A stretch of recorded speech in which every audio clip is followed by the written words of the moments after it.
প্রশ্নের উত্তরটা আমি দিচ্ছি। এটা হচ্ছে এই বিষয়ের ক্লু উদ্ঘাটনের জন্য শুধুমাত্র শান্তিগঞ্জ থানা পুলিশ না, সমগ্র সুনামগঞ্জ জেলার পুলিশ, আমাদের DB detective branch, rapid action battalion, আমাদের পিবিআই সিলেট, এখানে যতগুলা গোয়েন্দা এজেন্সি আছে বৃহত্তর সিলেট না সারা বাংলাদেশে, প্রত্যেকটা এজেন্সির লোকজন সমন্বিত প্রচেষ্টার মাধ্যমে চেষ্টা করে যাচ্ছে। তো আশা করি আপনি যে প্রশ্নটা বলতে চাচ্ছেন, তদন্তের সাথে আমরা অনেক কিছু বলি না কেন আপনাকে এখন বলি একটু।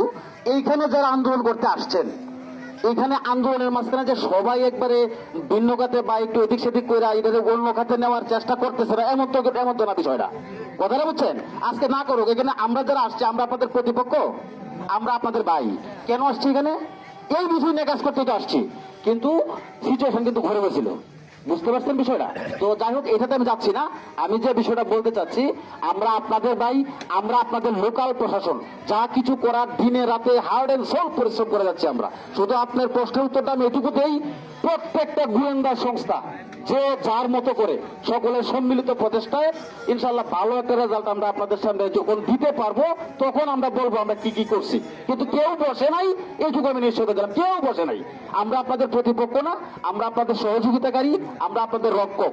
আপনারা যেন বাড়িতে ঘুমাইতে পারেন, আপনাদের জিনিসপত্র যেন কেউ না নিয়ে যায়, কেউ চুরি না করে, ওই পাহারাদার হিসাবে কাজ করি আমরা। সুতরাং আমাদেরকে ভাই ভাবেন, প্রতিপক্ষ হিসেবে আমরা আসছি না এখানে। ধন্যবাদ সকলকে। আমরা চেষ্টা করে যাচ্ছি হুজুর, হার্ড এন্ড সোল চেষ্টা করে যাচ্ছি আমরা।